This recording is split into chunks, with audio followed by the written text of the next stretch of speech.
Hello, my friends. This is life coach Mike Trugman, and welcome to an episode of Mike's Search for Meaning. I'm after some big questions. Why are we here? What makes a fulfilling life? How can we grow individually and collectively? Each episode, I'll dive deep with leaders who are doing great work in the world and see how they organize their life. Books read, value systems, resources used, and stories that show how each of you can create the life and the world of your dreams.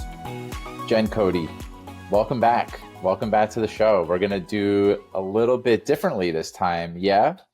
Yes. Oh, it's so good to be back with you on this podcast. Thank you. So, listeners, for the most part, I think this is going to be conversational. And Jen and I, when we get together, it's always conversational. And a lot of times there's a flow that happens. But I feel like I'm at a big turning point in my coaching career. And Jen and I were actually in a conversation. We were just catching up a couple of weeks ago.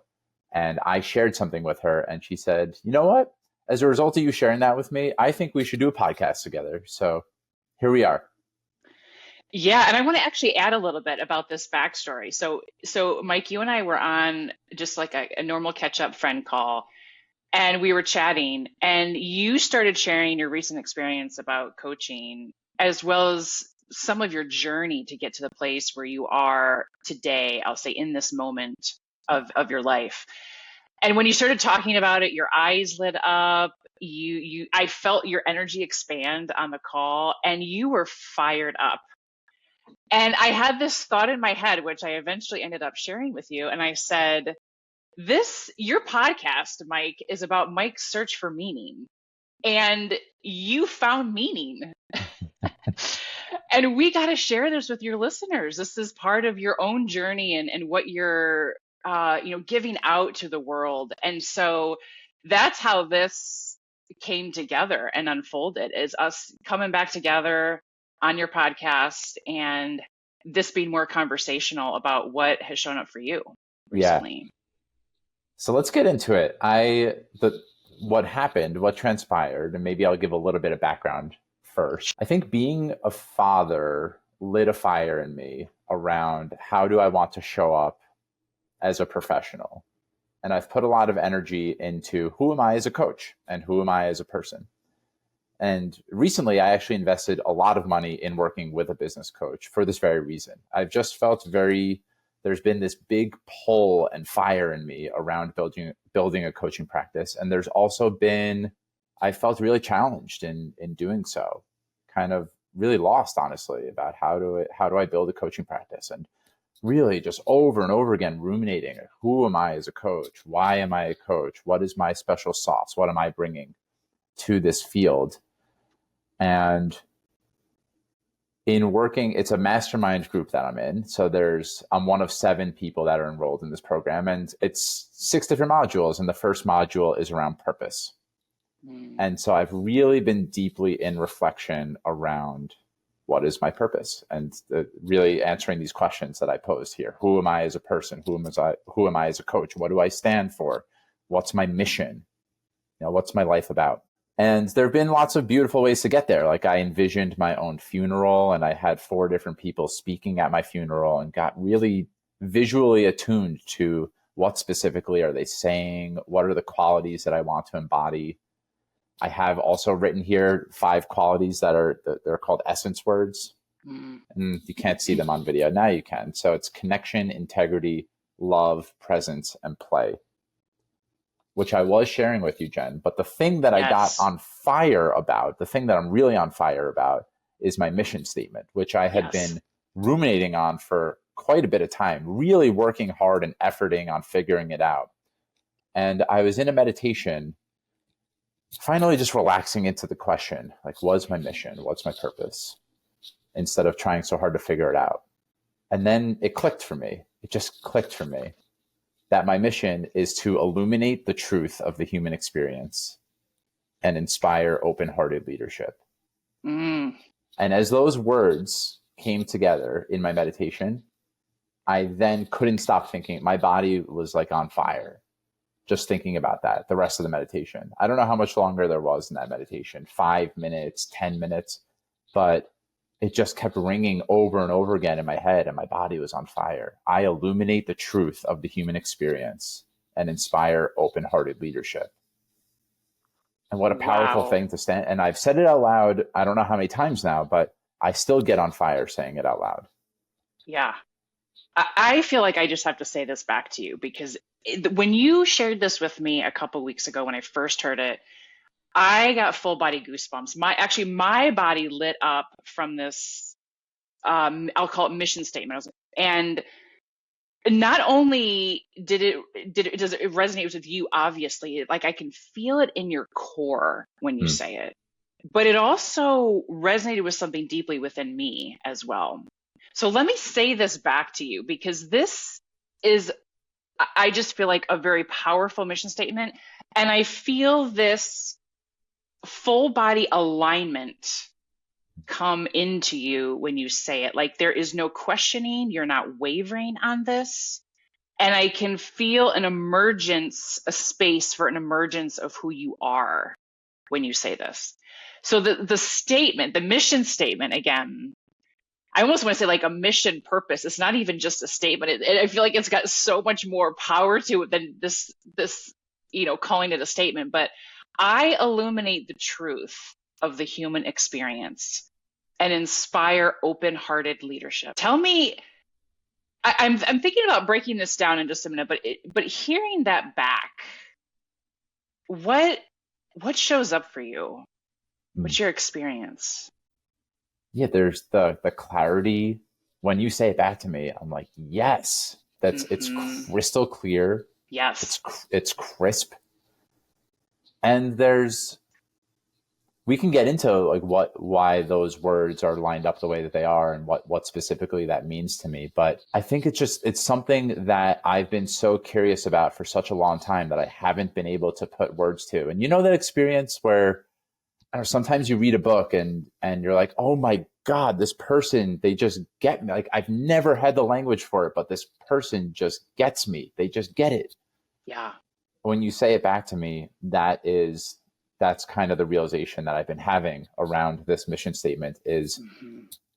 my whole life I've been really curious about why I am the way that I am and why people are the way that they are and what makes us most fully come alive and the amalgamation of all of those things. It just in one little tiny sentence it feels like it smashes together perfectly for me.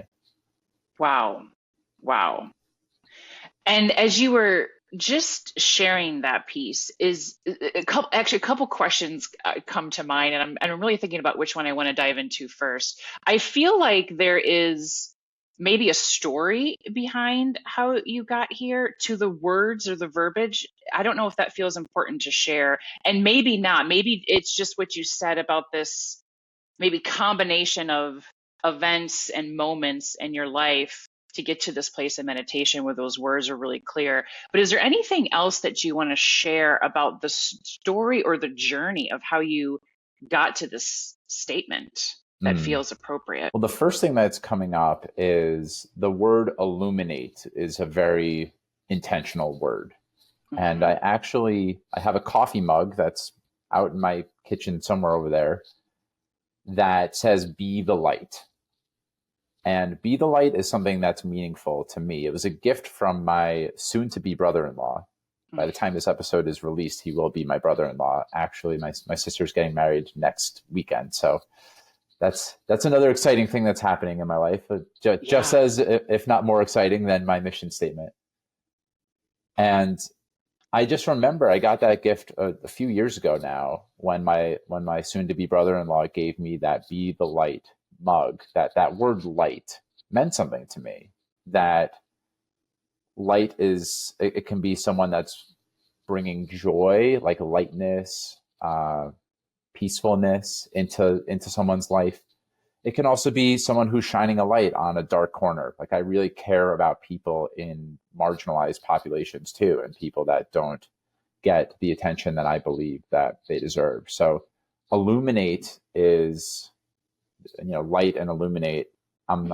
I'm revealing myself here with my lack of vocabulary. Is it the etymology is probably the same maybe, or Yeah. What I'm saying is illuminate is a specific word to me because it reveals the way that I want to be in the world. I want to be someone who's bringing joy, positive energy, peace, and I also want to be someone who is shedding light on all people. Like I really care about all human beings, all beings for that matter, not just Yeah. humans, Yeah. all existence, really.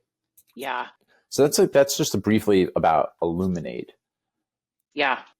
I'd say go ahead.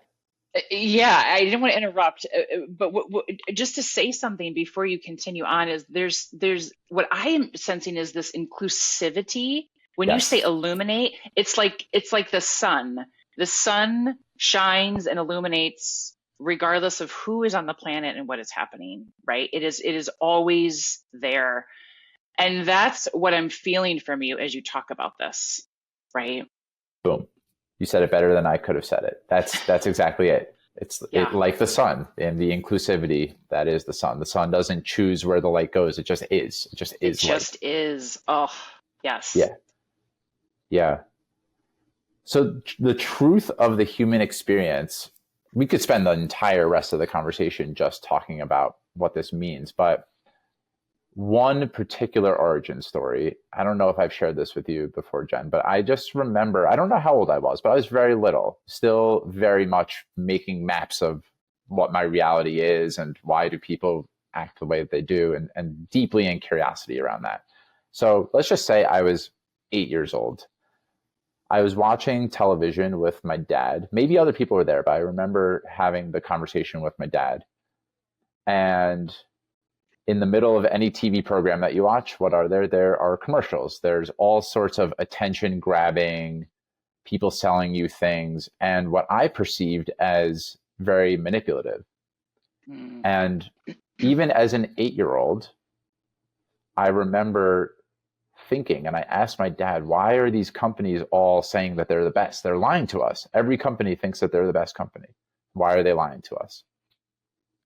And my dad said, they're trying to sell you something. They're trying to make money.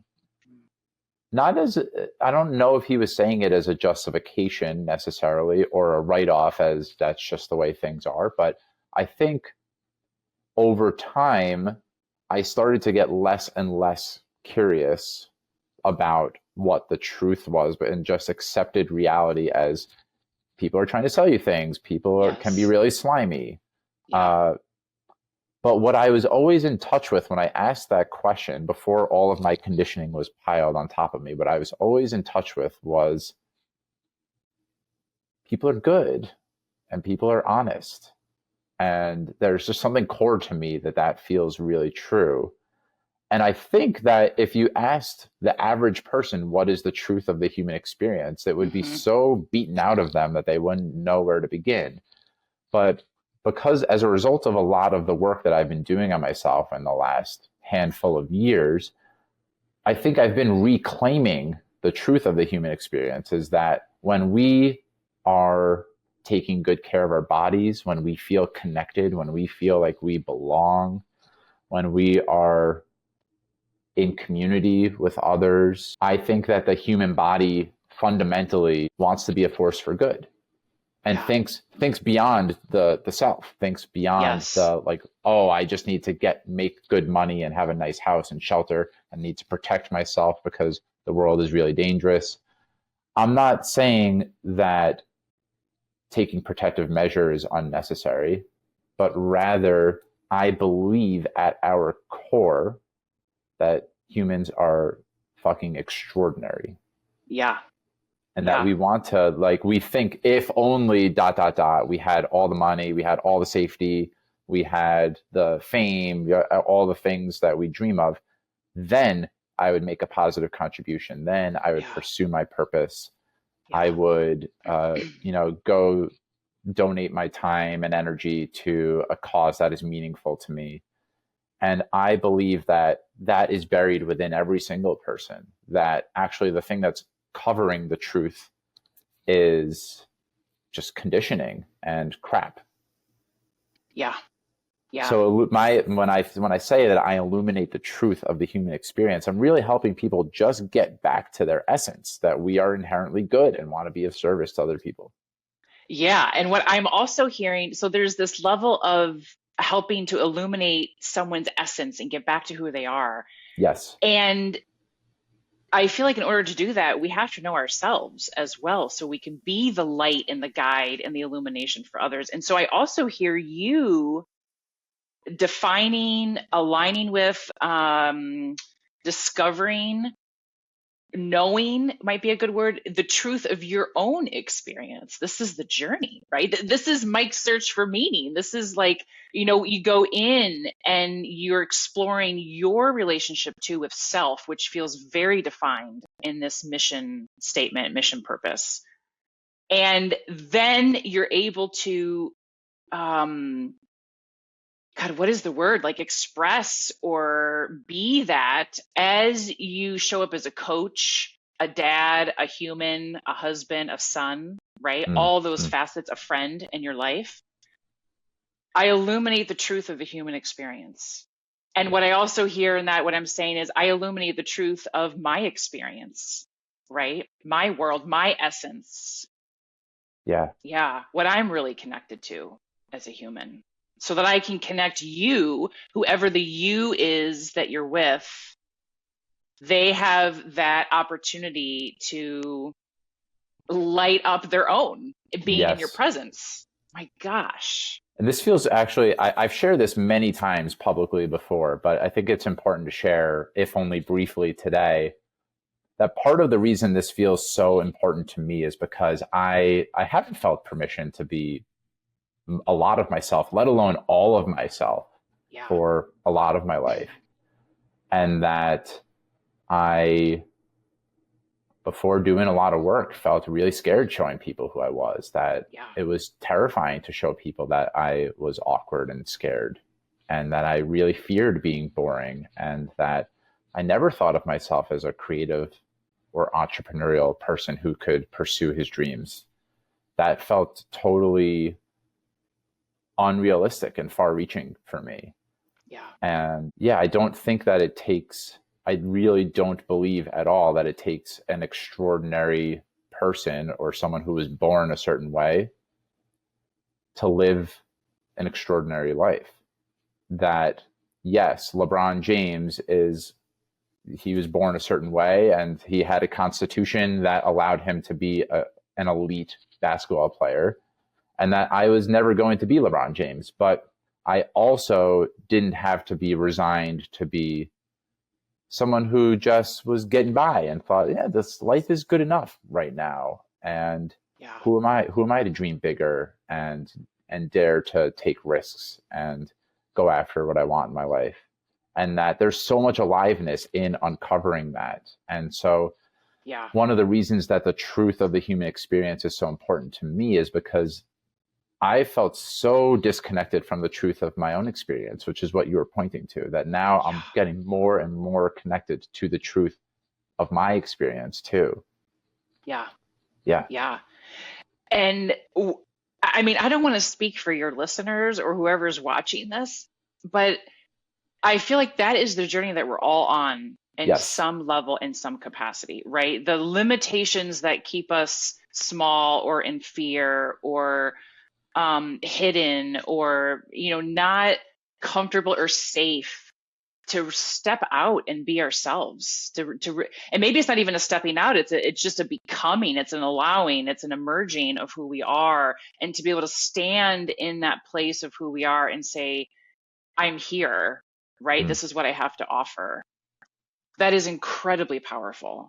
And I feel exactly what you're doing, that the more and more people that do this, the more it illuminates someone else's light. It's like I feel like I could just got this image of, I'm holding a candle and your candle is lit. And you lean over to me, or you speak to me, or you touch me, whether it's through words or just a hand on my arm, and say, Jen, and your candle lights my candle, right? And then I walk away from that interaction illuminated, whether I'm fully conscious of it or not. And that's how it spreads, right? Yes. I mean, it's so impactful and so powerful. And that's what, yeah, go ahead. Go I was ahead. just gonna say this is what the best art does. This is what the best music, Mm, the best hmm. movies, the Yes. best podcasts, they connect something in you, or they reach somewhere in you that Yes. is a deeper truth. Yes. They don't make movies about the person who said, you know what, I do pretty good. I'm a, like I'm a lawyer that makes six figures, and I might be a little bit, my family can feel that I'm a little off, that I'm not really living my purpose. Hmm. But you know what? That was good enough. So I decided I'm just Yeah. going to do that. Maybe Yeah. they do, but I'm not inspired by that movie. Right.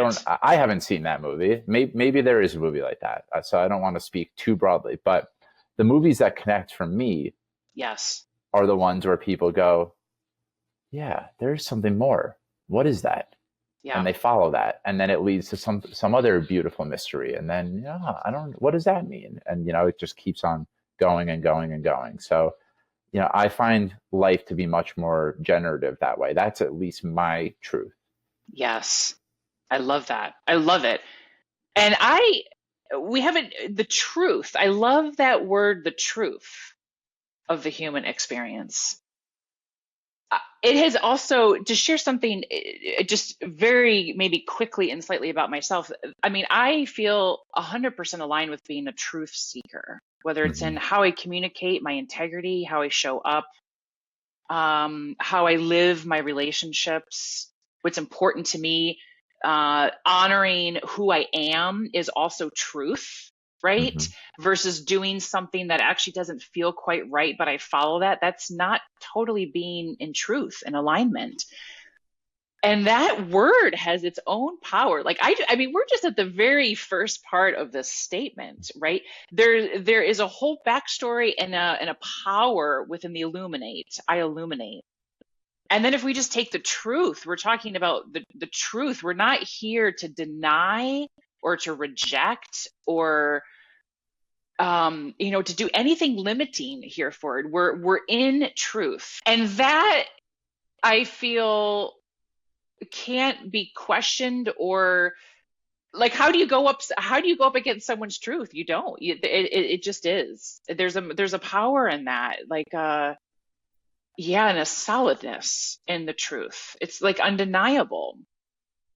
I want to share it might be a trivial seeming example, but a lot of people have responded pretty strongly to it. So Yeah. I've actually decided to slow down this podcast quite a bit. After today, I have one scheduled in August, I believe. And that might not stay true after today, but Yeah. that's where I'm at right now. I have one additionally scheduled episode right now.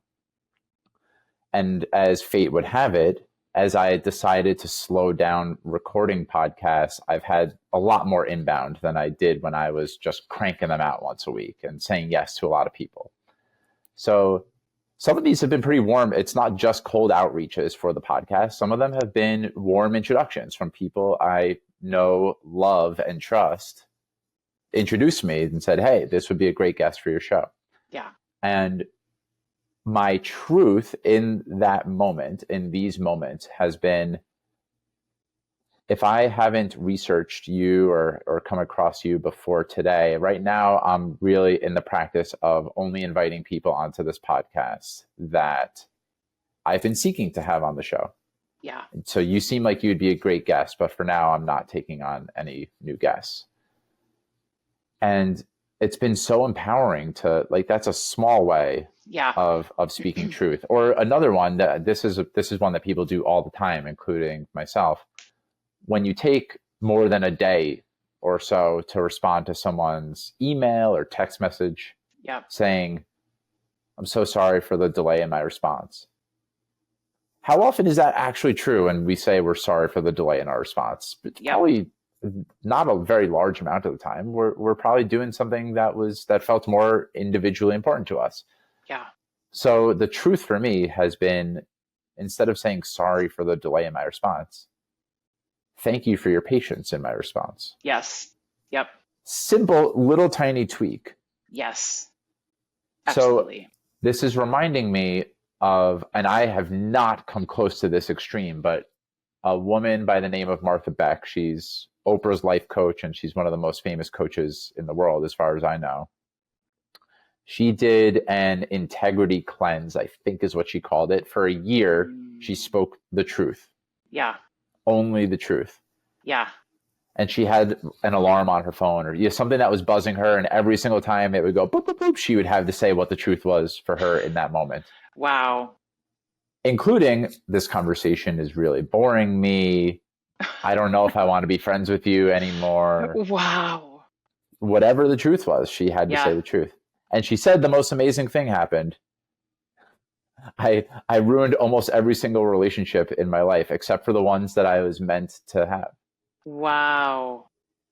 And not that I am subscribing to that as necessary, but if we can in some small way honor what is true for me right now, yes, life just gets better.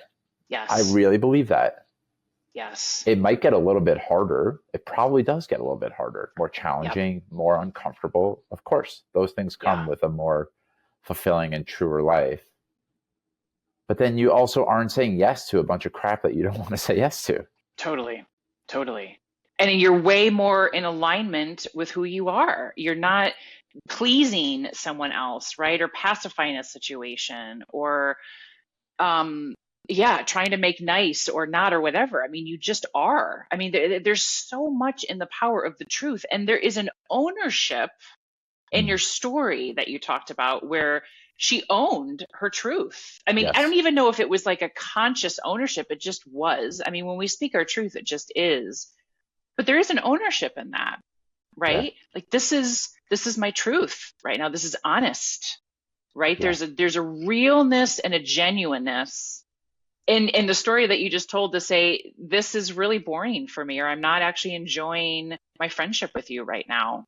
You know, it's honest. I believe you could do it from a place of absolute kindness too. So yes. This isn't, I'm absolutely, I want to be careful here. I'm not endorsing that you just run outside and go on the street and tell people every single thought that you ever have. Yeah. But rather, can you at least be in the practice of asking yourself and reflecting, if I said a reflexive yes or a reflexive no, what was my truth there? Yeah. What did I really want to say? Yeah. It's very important. And there's courage in that. I think there's real courage in reflecting on your truth or speaking it, right? Being in that presence with truth, which brings us back into ourself. I mean, this is really all about the relationship of self that can emerge with it, emerge with another. But the relationship of self, I illuminate the truth. That you can't do being in someone else's body or mind or world or way of living. That can only happen when you're in Mike's world, right? You're living your life, your truth. It's your illumination. You're not borrowing it from someone else. It's your light that is having an impact on someone else. That's what I'm hearing. It is. And I have found it, first of all, I want to bring some humility into this conversation. That I feel that I have a long way to go here, that it's a really deeply ongoing journey. Yeah. It's not like, wow, Mike fiercely stands his ground every single. I get triggered and reactive, and I project all the time, and that's that's part of where I'm at in my learning process. And I'm more and more, I don't know, I used to spend so much energy worrying about what other people thought of me, and that doesn't really. There might be some fear there, but it's not a part of my temperament or my personality anymore. And more, I'm courageously willing to speak up or create a boundary. Yeah. And boy, does that feel good. Yeah. What comes up for me when you say that is, this is about being in the path of this journey. Absolutely. You're in the path. I mean, yeah, the humility that you're saying is that, hey, Jen, I'm not 100%, nailing this every time. I'm doing the best I can from moment to moment, and I'm in the path. I'm committed. What I hear you say is I have a commitment to myself and the world and my clients and the listeners of this podcast that I am in the path of Yeah, this. that's This is right. my path. Wow, I have goosebumps again. Yeah. I love this. So I illuminate the truth of the human experience. And there's a second piece to this mission statement. Does it feel right to go there now? Or is there anything else, as we just take a quick pause, that you want to say about this first segment? Yeah, there is something else I want to say about the first segment. I think one of the reasons that I twisted myself into a pretzel about this is because I've been so fascinated by several different elements of the human experience. So maybe perhaps I could speak to that right now. Please. What are Yeah. the elements? My coaching certification, which I started in 2019, is from the Institute for Integrative Nutrition, and which is, you could shorthand IIN, Institute for Integrative Nutrition. So at IIN, I was deeply fascinated by, and I didn't have the language for it at the time, but food as medicine. Mm-hmm. I had been at that point in my life profoundly impacted by eating really healthy, by eating fruits, vegetables, grass-fed, grass-finished meats, pasture-raised eggs, and eliminating a lot of the junk, a lot of processed foods. That even just doing that eliminated or severely reduced a lot of the anxiety that I had and kind of brain foggy cloudiness that I had. Yeah. And food was just one element of my education at IIN. So when I enrolled in 2019, I was deeply curious about food and what's the best diet. And I studied the Paleolithic diet, a ketogenic diet, and is vegan really healthy? And are a lot of vegan foods pretty junky? Actually, I was deeply curious. I went on a really deep investigation of what is the optimal human diet. And that word optimal used to really mean something to me and no longer really does. But when I enrolled in that program, my worldview expanded so much from just, I'm going to help people, I'm going to teach people the right way to eat so that they're in touch with their bodies, so that they can feel the most aliveness and vitality from the way that they eat. I was also educated on spirituality, food. I guess energetics was another part of IIN, or you could layer that in with mindfulness, meditation, even the way you organize your room, creativity. Julia Cameron, Artist's Way, author, the really famous book, The Artist's Way, was one of the speakers at IIN. So I started to, at IIN, I got this really kind of high level crash course on what are all the things that make people fulfilled. And I'm forgetting a couple things too. Finances was in there. So we went over money, really all of the essentials of being a human. What does it mean to be a human? And over time, coaching is a lot of different things, but I started to really go down a path of only focusing on the human psyche, which is a beautiful path. But I got away from this holistic approach and started to really hone in on how does conditioning affect the way that we are? Like, if I'm a people pleaser, what contributed to me showing up that way? Or if I'm a stickler, if I'm really overly obsessed with every single detail, if I try and control my life to a certain level, what is the patterning that has created that? And started to do a little bit of studying of trauma and the nervous system and the body from a psychological wounding perspective. Yeah. And I think it's really important that coaches do that. And I did a deep dive for a while.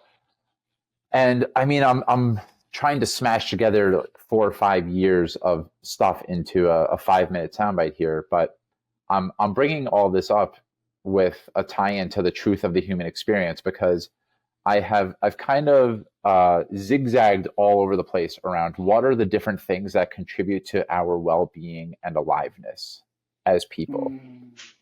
And everything that I just shared really contributes strongly to our well-being and aliveness. And I was lamenting this about myself, because this is another coaching industry thing. It's like, Mike, just pick a freaking niche already. Just like pick a lane. Yes. You help people lose 20 pounds over 6 months or whatever. It's like, I could do that. Why don't I just pick that freaking lane and go for Right. it?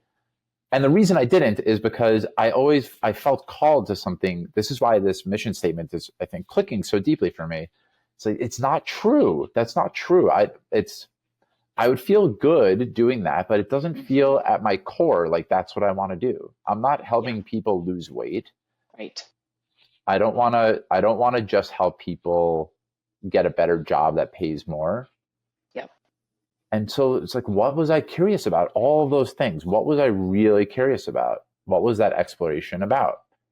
And when I arrived at the truth of the human experience, I said, yes, that's it right there. Right? So like all elements of well-being, all elements of aliveness, all elements of self-understanding, of self-actualization, they're all pieces of the puzzle that fit together. And it fits right into the truth of the human experience. Yeah. Again, I feel like the human experience is so it's broad but inclusive. So you're not, like you said, you're not working on how to help someone lose weight, where that's the more narrowed focus, which is super important when we find a specific coach for a specific thing in our life. I'm not saying that that's not important to call that in when we have clarity on what specifically we want to hone in on. And I hear you also saying it's this, it's over here. It's the whole human experience. It's holistic, might be another way of saying it too, where you're including everything about this person, right? And you're illuminating the truth of that. Yeah.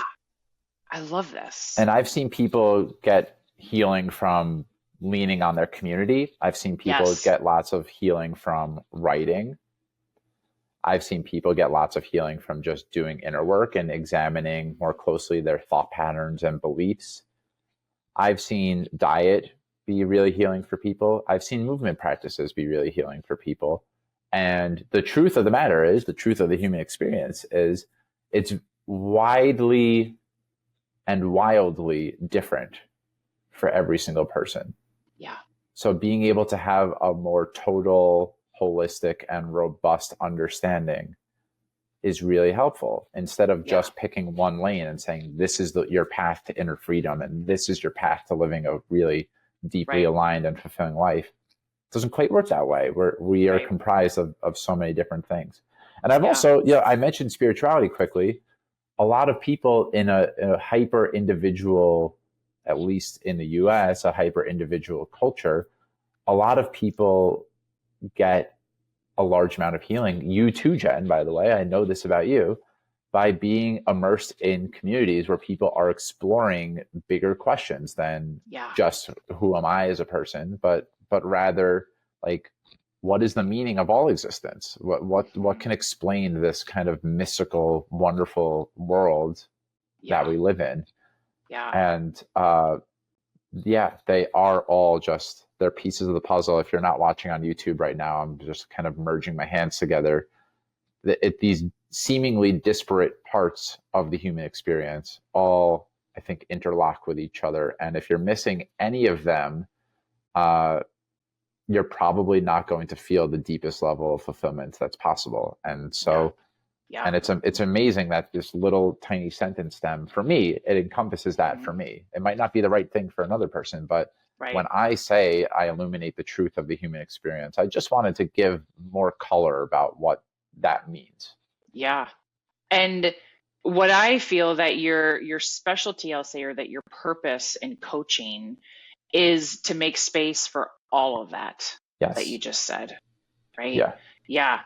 Again, it's making space that that inclusivity. You're welcoming all of that in to be a part of the conversation, and in that space that's made, it becomes available for the client or the human that's right in front of you to be able to explore and find their way. It's not about you coaching to your way and then just kind of getting people to come on board. No, it's It's about helping them explore and find it for themselves. What is their human experience? What is their truth? How do they illuminate throughout the word? Maybe they don't even, maybe illuminate doesn't even resonate with them. What would be their word, right? So it's it's phenomenal work that is emerging that you're bringing forth. Mm, I really want to acknowledge that here on this mm, call.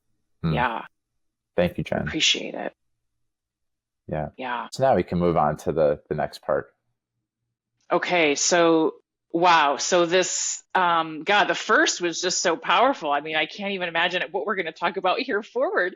So the second half of this is and inspire open-hearted leadership. I mean, I when I want to hear your thoughts. I'm going to read it again and see what your experience is when I say your words back to you.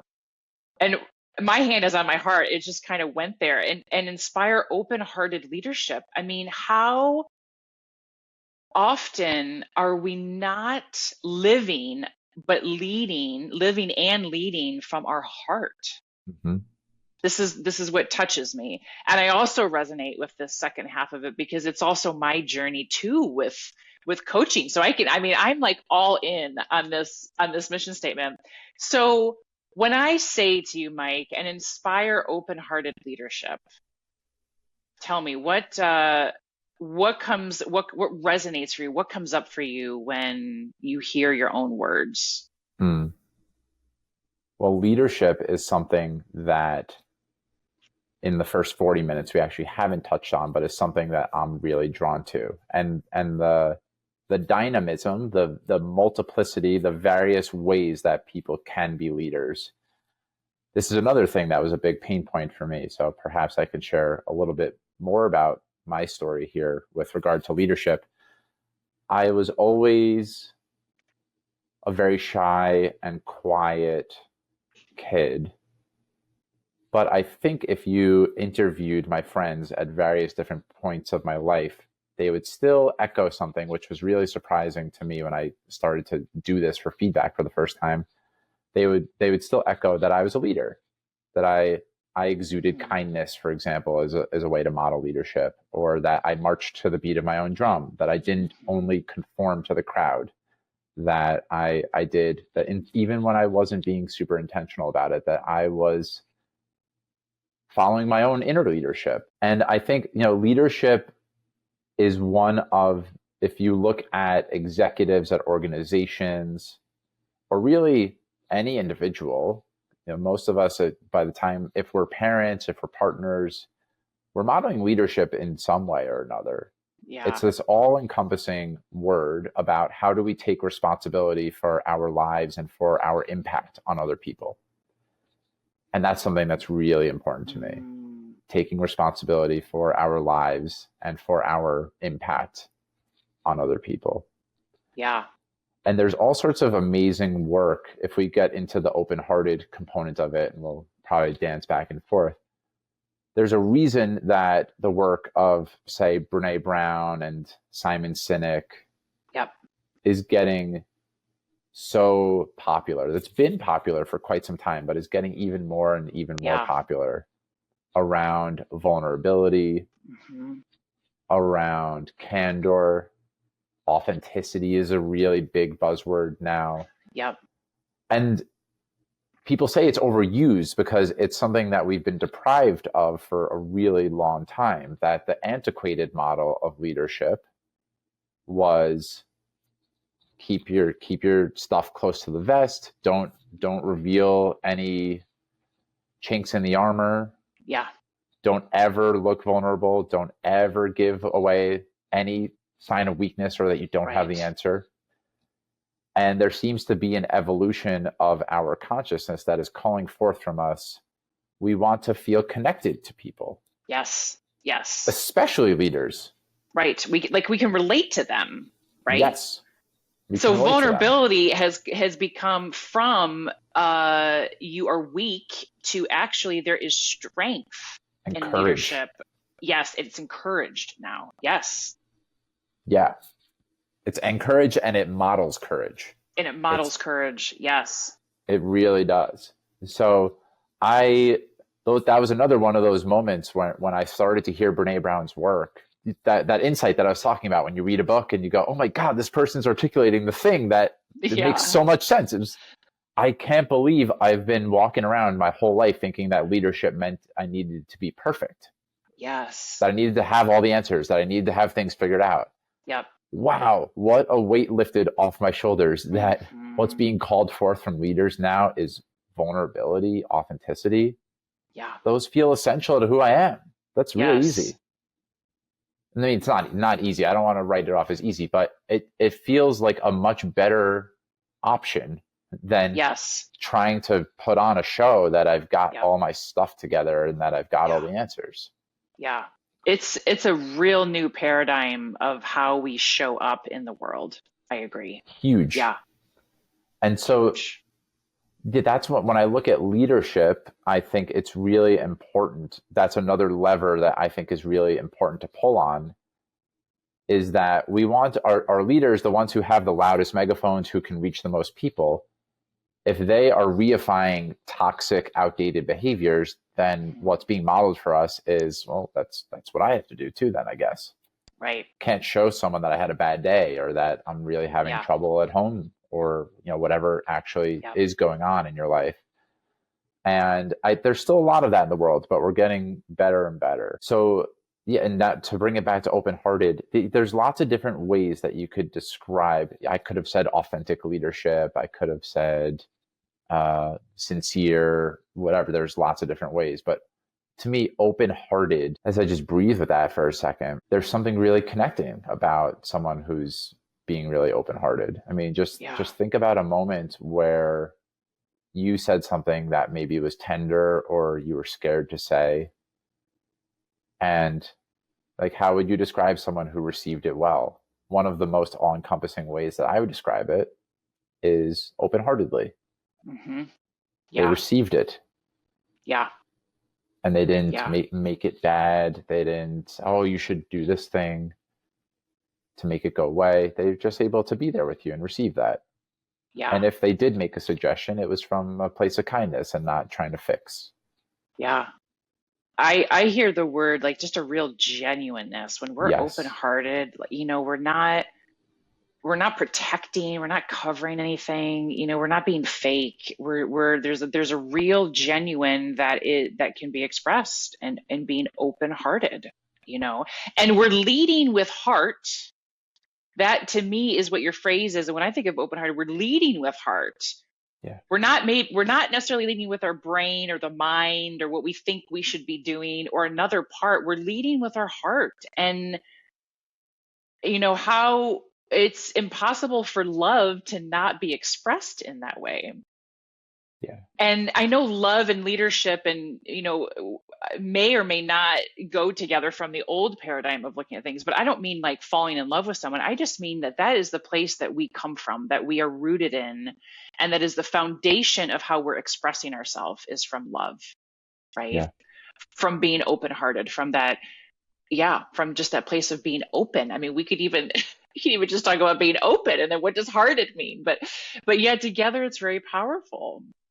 And I too, just from a place, I would almost encourage the listeners or the viewers to think about the difference of when they were in a conversation, an interaction with someone that was really open-hearted. How do you respond to that? How does that feel in your body, right? What is the call to respond when you're on the receiving end of someone that's speaking open-hearted? What is that call? And then how might that differ when someone isn't open-hearted, when there's a closedness, or maybe a trying to, or like you said, from leadership, I feel like I have to be perfect. There's maybe someone who's communicating from perfection or performance versus presence in their communication. We can feel that. Yeah. And that changes something in us. It actually, we respond differently in both of those situations. So yeah. It brings up this is a fallacy that I see, which is helping me even more zoom in on why open-hearted resonates so much for me. We think of ourselves as hyper-rational beings, that we do things that make sense in our head. Yeah. But what's truer to me is that we do things based on the way it makes us feel, that we respond based on our emotions. Yeah. You know, we eat food because we want to feel a certain way. We eat a specific food because we want to feel a certain way. We drink water. We marry the partner that we marry because we want to feel a certain way. Yeah. And leaders in the past have tried to, I think, be rational about making sense of how people will follow them. But it's really, it's an emotive, what am I trying to say here? We're not inspired into action because someone thinks a certain way. We're inspired because of how they make us feel. That's what I'm saying. Okay. Yeah. Yeah. Beautifully said. And Simon Sinek always says about Martin Luther King, he didn't say, I have a plan. Right. He said, I have a dream. I have a dream. Yeah. So it's the vision part of it is really, the vision is kind of a call to, how does this make you feel? Yeah. You know? Yeah. So open-heartedness is an invitation to feel more too. Mm-hmm. And another thing that I wanted to say here, which is tangentially related, there's a huge energetic cost when we are closed-hearted. That if we're blocking off parts of ourselves, or said, you know, this part of me is good, but this part of me is bad, that takes a toll energetically on our body. And I think that there's more and more science that is substantiating this. That if it's not good for me to show that I don't have the right answer, and you spend your whole life trying to block that from people, or it's not good for me to say that I have sometimes tension in my household, or that I made a mistake on the tax return that I was working on, or made a mistake. I'm an imperfect father. You know, the more we hide that, the more it takes a toll on our psyche, on our body. Yeah. And that open-heartedness is actually a path towards healing. Yes. As well. That, you know, if you're able to express more of who you are and embrace all of who you are, it's like the opposite effect of what we fear. It's more connective. It welcomes more people in. Yeah. Yeah.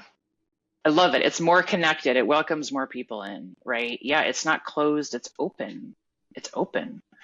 And it allows for a lot more flow in the dynamic of life. You know, we're not resisting or trying to control things. We're being open-hearted about it. We're moving with. Yeah. It's leadership that's moving with and encouraging and bringing people in and together versus distancing or separation, you know? Mm-hmm. Yeah. And when people have things hung up on their wall, it's all about love, kindness. Like, we all know these are true. Right. Love, kindness, forgiveness, hope, faith, all those things. Yeah.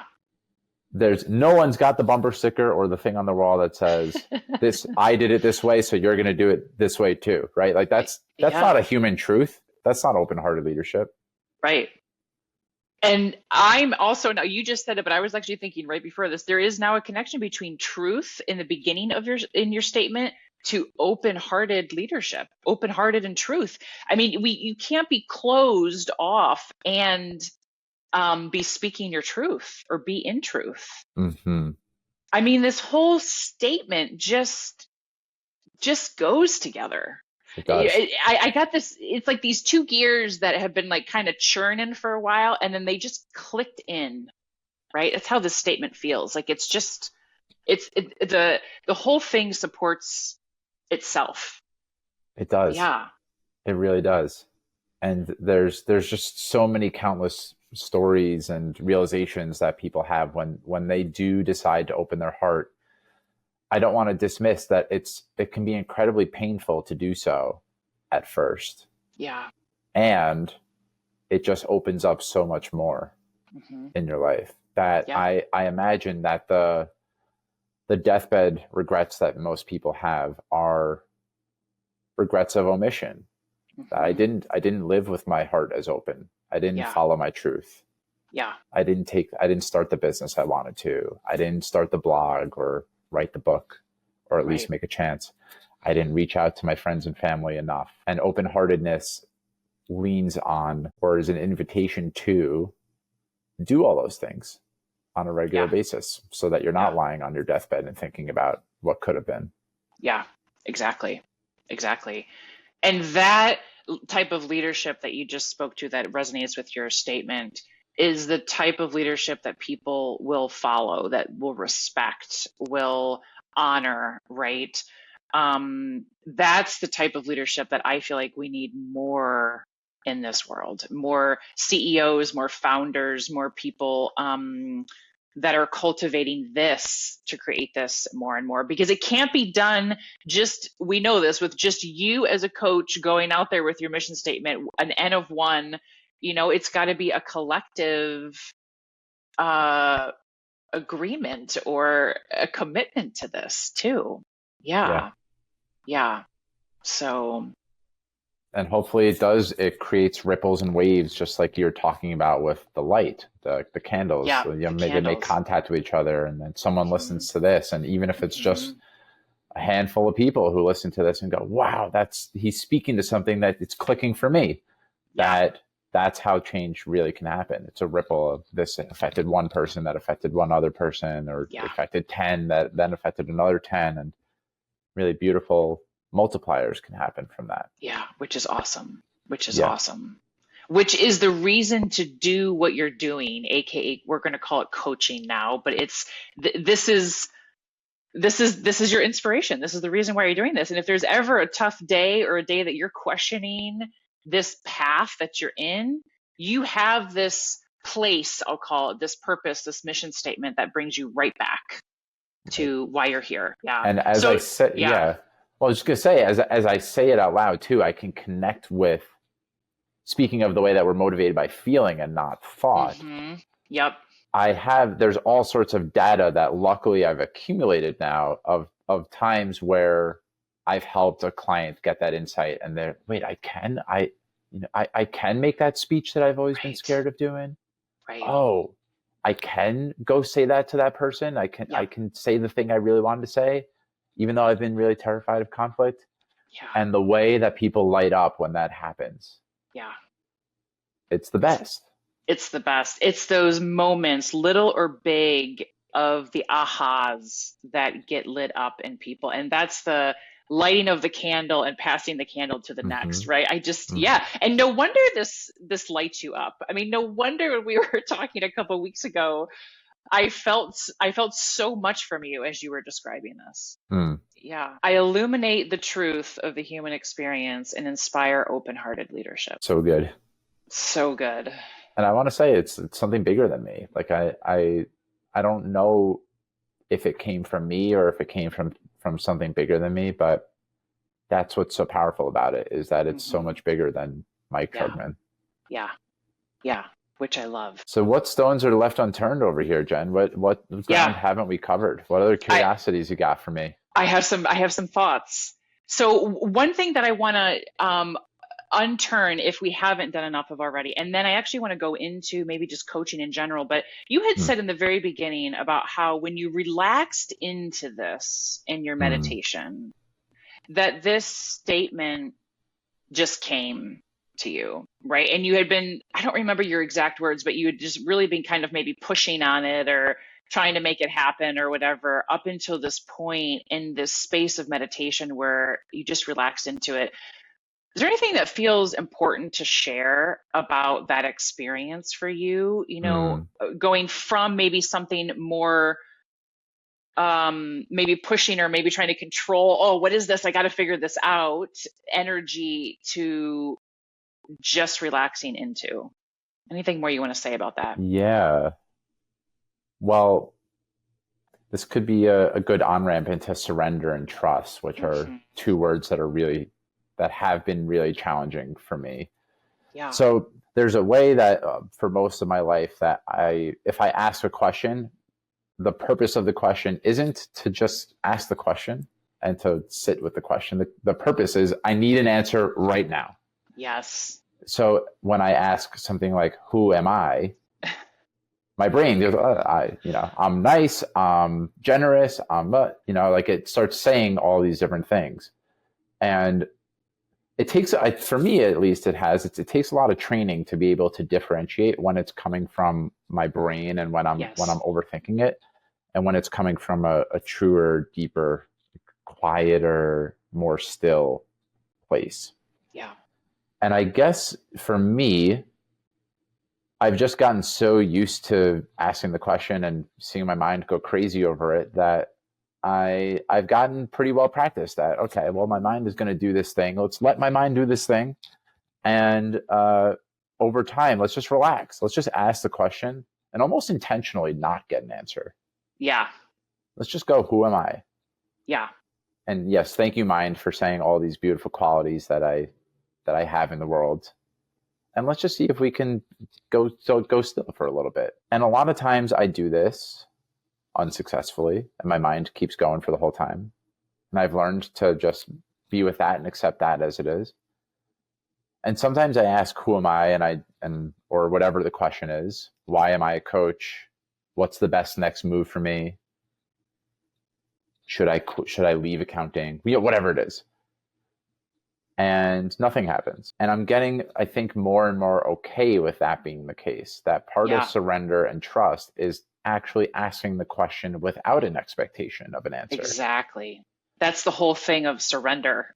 That's it. Yes, that's it. And then, trusting. Yeah. And when I can actually get into that place, that's where the beautiful things happen. That if I can just ask with no expectation of an answer, then that's where the magic happens.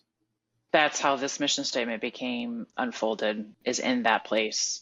And I have the sense that this is how I'm going to build a successful coaching practice as well. Yes. I'm going to serve people, and not with a hidden undertone of, you're going to refer someone to me because I served you, right? Right. I'm just going to serve people because that's who I am. That's what I do. Yeah. And I'm going to trip up on that, of course, all the time. You're human. And like, let's be honest, I do want people to, like, I want to make a living doing something I love doing. And so, like, in a way, honoring that has been really helpful for me too. Yeah. Just honoring that I want to make money doing something I love has been really helpful for me in relaxing into surrender and trust as well.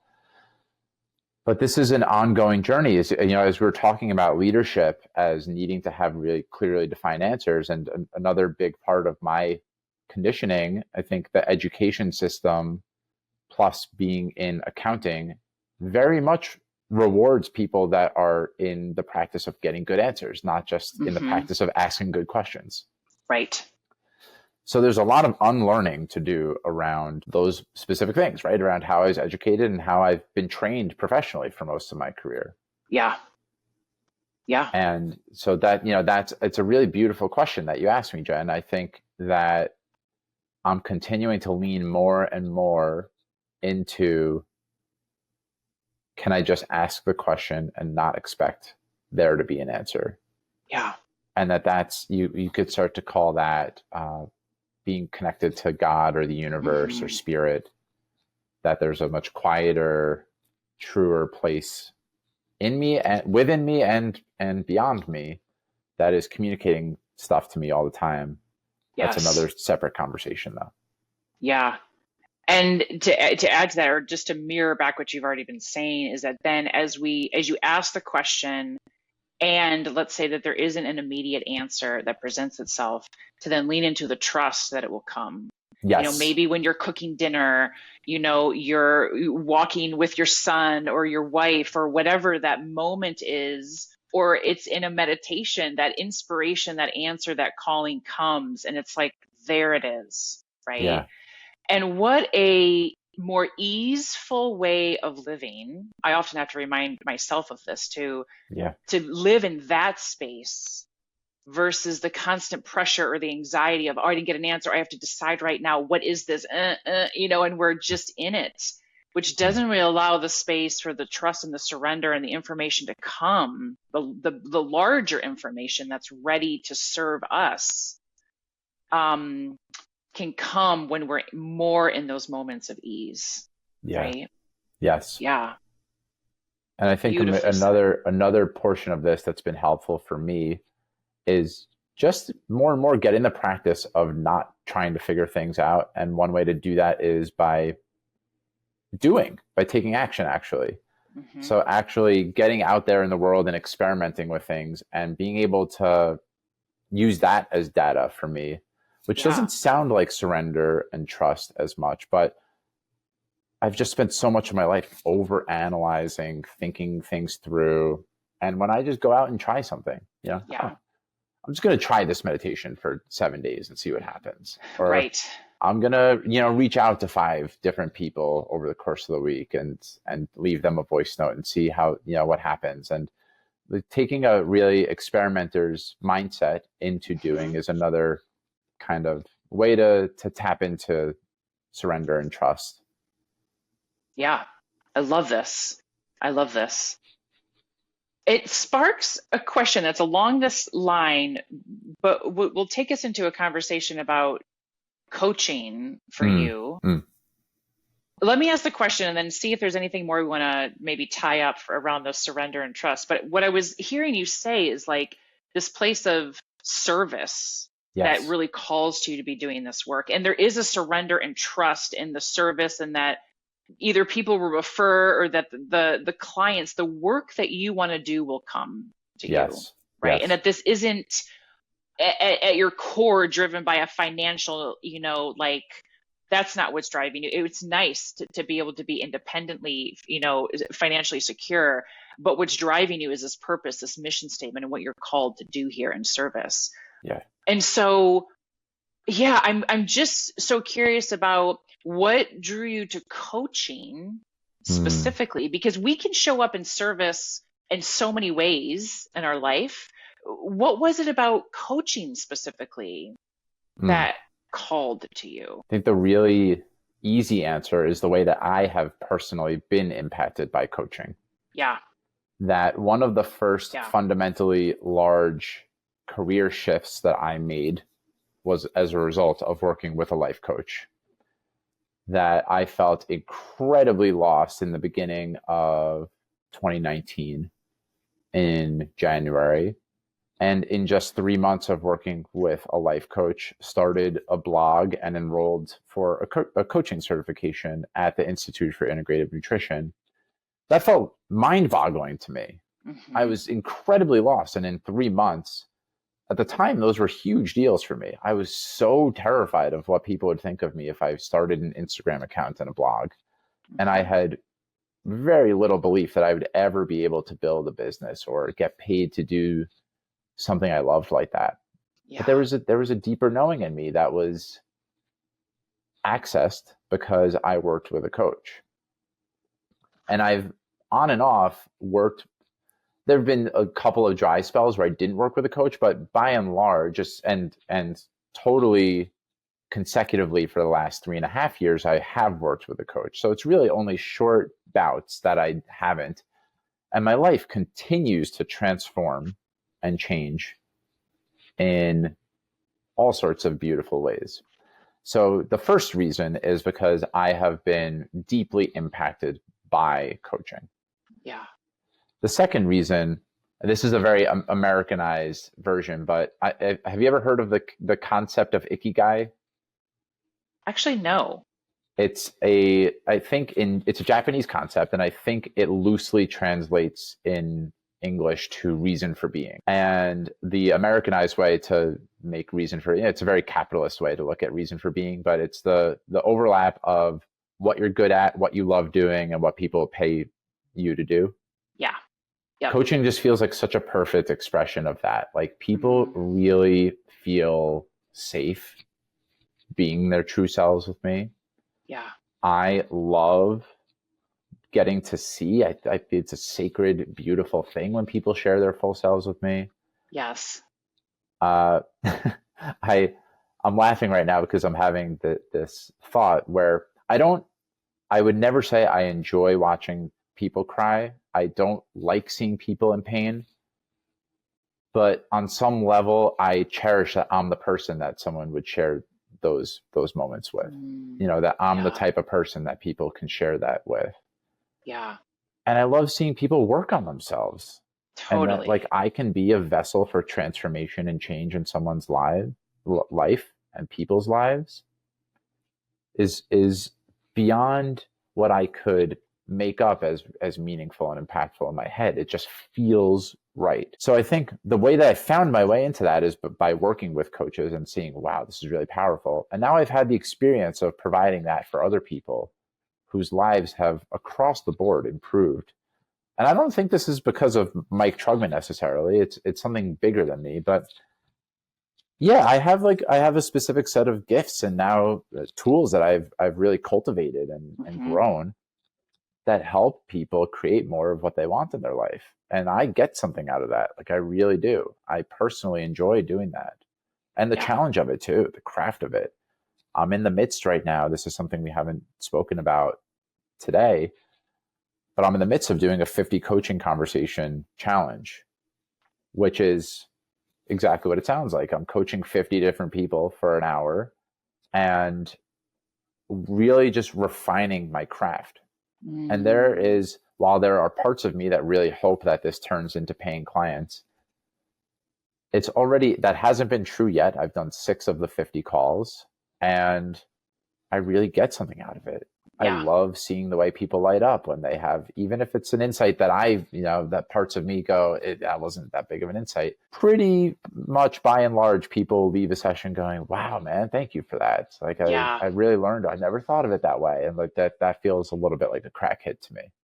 Yeah, and it's your way of illuminating. I'm just as you're speaking, I'm thinking in my head about your mission statement and how you're living this as you're Yeah. working with people.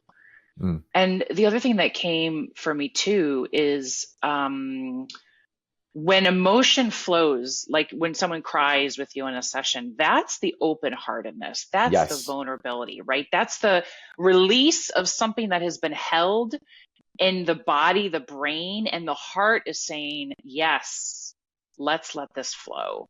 Mm. That's the open-hearted leadership that is showing up in your ability to coach Mm-hmm. from how you describe it. I think it's phenomenal. Yeah. And what a gift to offer this to 50 people to say, hey, like an hour of presence and maybe some change, maybe not. Maybe, sometimes I often find in my own practice that just showing up in presence can heal, and that we Yes. often don't feel that in our day-to-day lives, that someone's actually building rapport with us and they care, and Mm. they're even quiet in moments and allowing us to just really express without judgment, you Mm. know? Something really just magical about that. And then we can overlay all the tools that we know, and, the forms and everything that you've studied and researched and have really mastered. Mm. Those are important too, but also just to remind from what you said too of just how we're being with our clients when they say, yes, I'd love to do an hour session with you. I'd love to be one of your 50. It's awesome. I really cherish that. It's a sacred, beautiful gift. Yeah. Yeah. I love that sacred, beautiful gift. And I also heard words that you were saying of really just honoring. You use the word honor a Yes. lot, of their experience, of the unfolding of the session, right? And there's something maybe that I haven't spoken enough about here, which is when someone shifts perspectives or has a new context or worldview, when someone realizes, oh, I can let go of that other thing, that feels, I just really get something out of that. Like that Hmm. feels specific. You could get that in therapy, and there's probably other ways you could do it, but I don't know, to invoke that word honor again, I think that coaching really honors the highest potential of a person. And Yeah. I haven't found that personally with therapy. Therapy is an amazing thing. I love it. I think anyone who's really focused only on examining your past and wants to do deep healing work, therapy might be the best place that's suitable for that. Yeah. Coaching is a better expression of my gifts. Yeah. I love that. I hear the clarity in your voice and the alignment. Coaching is a better way to for people to receive my gifts, or I already forgot the Better sentence. expression of my gifts. A better expression of my gifts. Coaching is a better expression of my gifts. Boom. Yes. Yeah.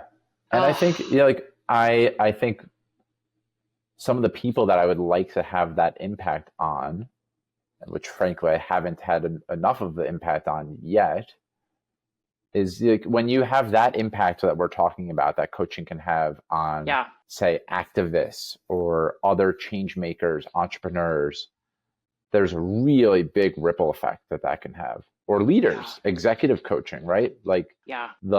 my gift in one-to-one connection with people can have a really massive impact if you pull that lever on all the different types of change makers that I want to and get to speak with.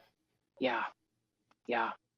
And Awesome. also you can look at that in any number of ways, right? So like someone becomes a better son or daughter, child to their parents, like maybe that changes their family history, and like you could think of the way that that ripples throughout just their family and then beyond their Yes. family. So it's not only it's not exclusive to executives or people that ostensibly have the biggest impact. Everyone that I know is impacting at least more than one person in their life. And so Yes. I really, this has been another practice for me, is to just trust that the person in front of me, Hmm. like not put them on different pedestals based on the impact that they can have. That every single person's healing is healing for all, and vice versa. Yeah. It reminds me of this example that I will never forget. And it was a client that I was working with. This is years ago. And she had many challenges in her life, many really big challenges. And we worked together for years. And then we ended coaching from a very like complete place. We've stayed in touch. We've actually become very close friends. And later on, she said to me, Jen, your coaching not only impacted me greatly and these challenging doesn't feel like a strong enough word for what was happening in her life at the time, but she said, you have impacted my entire family. Hmm. How I come home with my kids because of the deep work, or just the work, it doesn't even have to be deep, that we did together, the relationships with my parents, and then anyone that I came in contact with because of who I was becoming through the work that was being done. And I will never forget that. Hmm. It highlights exactly what you're saying of, we're not just working with one, we're working with all. I mean, that one human that shows up for a session, you're one of 50, is then going to go talk to how many people in their day, in their week, in their Wow. year, Yeah. right? And think about how many candles get lit as that person talks and lights that other person's candle, maybe in direct or indirect ways. And so we start to see the notion of the magnitude that of the impact of what coaching can really have, right? And Hmm. I can feel your what is the word? I just feel your call to that. This is what you've been saying. Yes. Yeah. So Yeah, feels really exciting to be stepping into this, Jen. And good. I know that we're on the back end here. So I'm curious if there's anything else this feels like a pretty good place to start wrapping, right? Yeah, I think this is a great place to start wrapping. And kind of like a final question that I have is, what do you want to leave your listeners with today? That, I mean, we've talked about a lot. I mean, I think this would be a Mm. hard question to answer, and I'm thinking to myself, how would I answer this from reflecting on what we've talked about? But is there anything that, just in this moment, again, this doesn't have to be perfection or grandioso, but that you Mm. feel called to leave your listeners with from what we just explored together? Yeah. I would invite you, if you're listening, first of all, thank you for being here with us. It really means a lot to me. This is one of the ways that I step into service. This podcast is one of the ways that I put something out there, and I don't receive a monetary benefit or anything from it. I really deeply just care about impacting people, and this is one of the ways I get to do that. So I wanted to say that. And my invitation, if you're listening right now, is to at least get curious about what is your truth. Even if that's on a one day or a 30-minute block or whatever block feels like a good start for you, just examine your day. Like, did I respond to that email from a place of truth? How much did I live from a place that felt true to me today? What would feel like true to me today? And if these are questions that you want to explore with a professional, I'm sitting across from someone who is marvelous at this. And I am, with humility, I'm starting to take more and more ownership that I'm pretty good at this too. And so if you want to talk it out with someone, I'm a good guide, and Jen's also a great guide. But at the very least, just start to examine what's your truth. And if you ask that question enough times and examine for any duration of time, you're going to get closer and closer to living the life that you really deeply desire. Wow.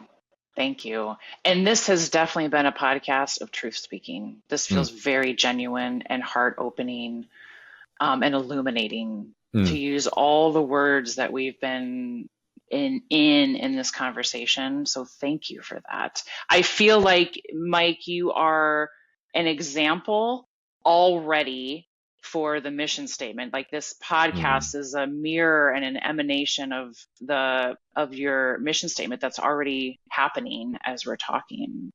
Yeah. And I will just comment and say, yes, please reach out to Mike if you are even considering support in your world. What a gift to be working with you. Thank you, Jen. Yeah. Thank you for facilitating this conversation. Really, it's you're one of the easiest people to speak to something like this about. That it feels tender, and I even found myself in this conversation a couple of times, like, I don't know, kind of fumbling around a little bit, but I know that I was with an open-hearted leader across from me, and so really just appreciating you. Thank you.